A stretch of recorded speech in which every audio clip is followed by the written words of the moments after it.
قلنا لا هم ينتظرونك يا رسول الله আমরা নবীজিকে বললাম ইয়া রাসূলুল্লাহ ইয়া হাবিবাল্লাহ আপনার সাহাবীরা মসজিদের ভিতরে আপনার অপেক্ষায় বসে আছেন তারা এখনো পর্যন্ত নামাজ আদায় করে নেয় নাই সাহাবীরা মসজিদের ভিতরে বসে আছেন আমাদের সমাজের মুসল্লিরা কেমন হয় জানেন ইমাম সাহেব যদি প্রথম দিন 1 মিনিট দেরি করে নাক ছিটকায় দ্বিতীয় দিন যদি জামাতে হাজির হতে যদি 1 মিনিট দেরি করে কেমন যেন ইটবিশ করে তৃতীয় দিন যদি নামাজে যদি আসতে দেরি করে ইমাম সাহেবের পেছনে বাস দিতে কিন্তু দ্বিধাবোধ করে না কথা বলেন ঠিক কিনা আওয়াজ দিয়ে বলেন না ঠিক কিনা এইদিকে নাও হতে পারে অন্যান্য জায়গায় এরকম আছে অনেক জায়গায় এরকম আছে ইমাম সাহেব কিঞ্চিত পরিমাণ ইমাম সাহেবের যদি চুন থেকে পানে যায় দেখবেন ইমাম সাহেবের পিছনে পড়ে আছে বিশ্বনবী মুহাম্মদুর রাসূলুল্লাহ সাল্লাল্লাহু আলাইহি ওয়াসাল্লাম যার সামনে পিছনের সব গুনাহ মাফ যাকে উপাধি আল্লাহ তাআলা দিয়েছেন মাসুম যার উপাধি আছে রাহমাতাল লিল আলামিন সেই নবী নামাজ আদায় করেছেন কেমনে জানেন কেমন করে বুখারী শরীফের 687 নম্বর লং হাদিস লম্বা হাদিস যে হাদিসটা বর্ণনা করেছেন হযরতে আয়েশা সিদ্দিকা রাদিয়াল্লাহু তাআলা আনহা আল্লাহর পয়গম্বর একদিন অসুস্থ খুব অসুস্থ নবীজির অসুস্থতাটা আরো বেড়ে গেল ইশার নামাজের সময় নবীজির অসুস্থতাটা বেড়ে গেল قالت عائشة رضي الله تعالى عنها ثقل النبي صلى الله عليه وسلم হযরতে আয়েশা সিদ্দিকা রাদিয়াল্লাহু তাআলা আনহা বলেন আল্লাহর পয়গম্বর একদিন খুব অসুস্থ হয়ে পড়লেন আর এই অসুস্থতাটা ইশার নামাজের সময় ব্যাপক পরিমাণ বেড়ে গেল আল্লাহর পয়গম্বর সময় বেহুশ হয়ে যান আবার সময় হুঁশ ফিরে আসে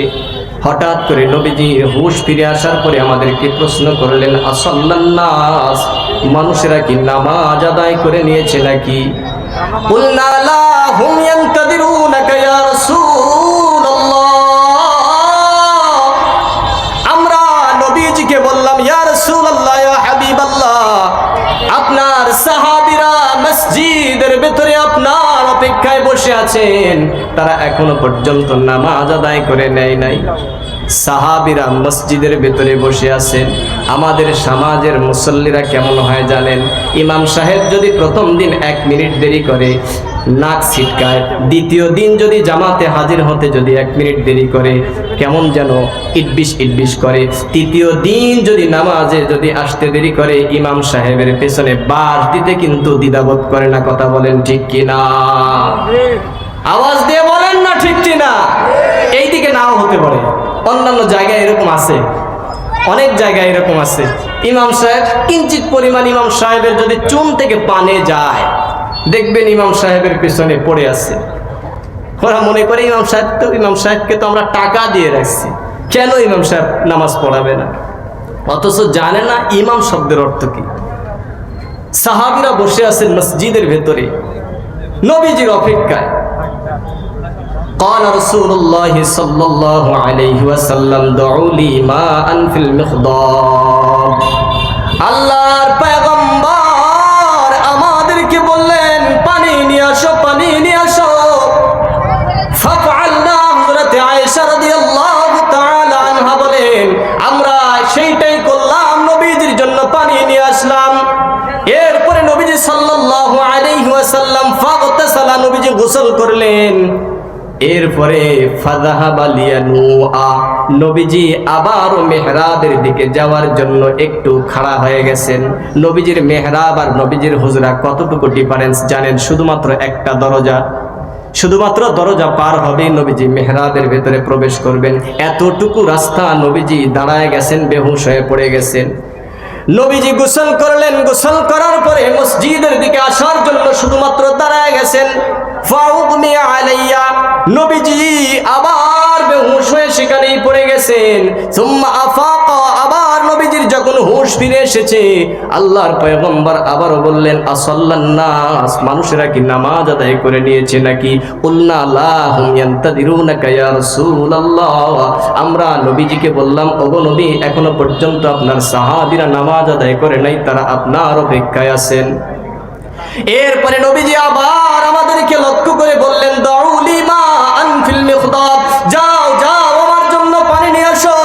আমরা সেটাই করলাম, নবীজির জন্য পানি নিয়ে আসলাম। আল্লাহর পয়গম্বর ফাগতাসালা, নবীজি গোসল করলেন। গোসল করার পরে তুম্মা যাহাবা লিয়ানুআ, নবীজি আবার যখন মিহরাবের দিকে যাওয়ার জন্য ইচ্ছা পোষণ করলেন, ফাউগমি আলাইহি, নবীজি সেখানে আবার বেহুশ হয়ে পড়ে গেলেন। তুম্মা আফাকা,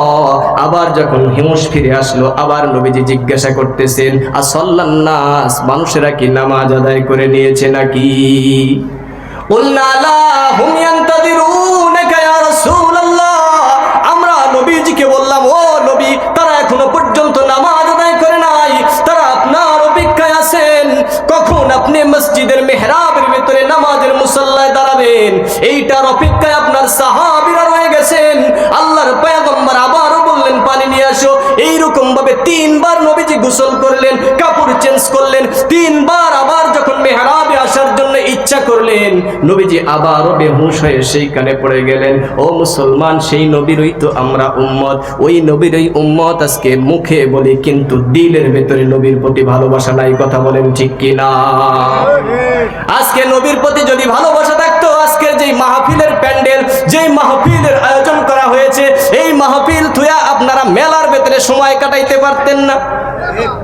নবীর মোহাব্বত যদি থাকতো, মাহফিলতে সময় কাটাইতে পারতেন না, মেলার ভেতরে দোকানপাটের ভেতরে সময় কাটাইতে পারতেন না। কারণ নবীর মোহাব্বত যদি দিলের ভেতরে থাকে, সেটার বহির্প্রকাশ করতে হবে আমার আপনার কৃষ্টি কালচার দ্বারা। কথা বলেন ঠিক কিনা?